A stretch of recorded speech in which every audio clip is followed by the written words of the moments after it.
Alright, so this is it. This is the site along here. Just wait for these cars to go. So this is the mouth of the Endeavour River. It heads further down that way. The ocean is just, well, the open water just further around to the right down there. So this is the very mouth of the river here. So it was somewhere along here where they beached the Endeavour River for 2 months, July, August, 1.5 months,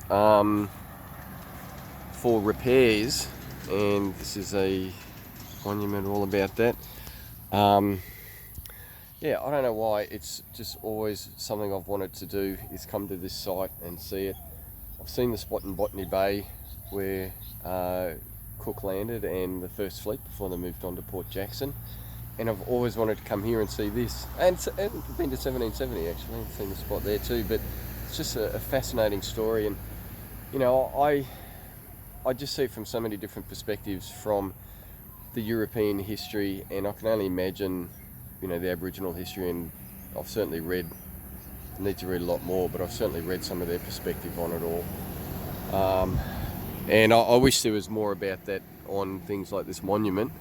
I don't believe in decolonising monuments and all that kind of stuff, but I certainly believe in contextualising them with more information, and there should be more like that here.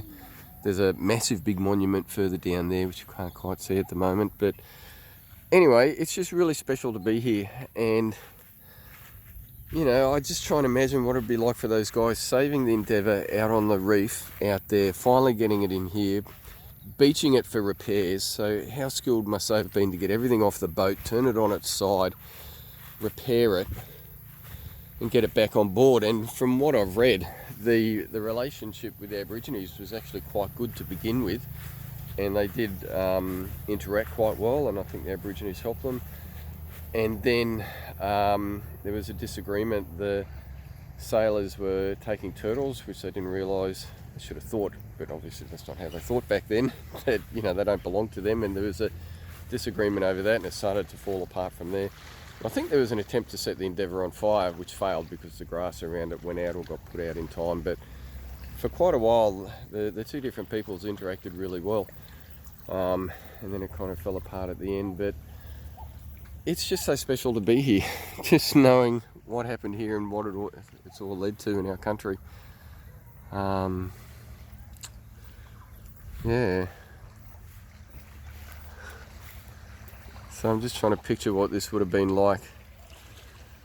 Well, how long ago is that now? 255 years ago. The mountainside probably was about the only thing that looked the same. This would have been a great big inlet that gave them protection. They would have seen this as a great opportunity to obtain food, repair the ship. And it's really interesting with the charter they were given to not to claim any land if native peoples already had it. They respected that all the way up the coast, but then when they got, I think, into the Torres Strait, he actually proclaimed the east coast of Australia for King whoever it was, and you know, that was actually against his instructions. And anyway, the whole Terra Nullius thing, of course, we know was crap, and with the Native Title Act they've tried to get a balance there. It's hard, but a very important thing to sort out, and I don't know, it's just so special being here. It really is. So anyway, there we go, guys.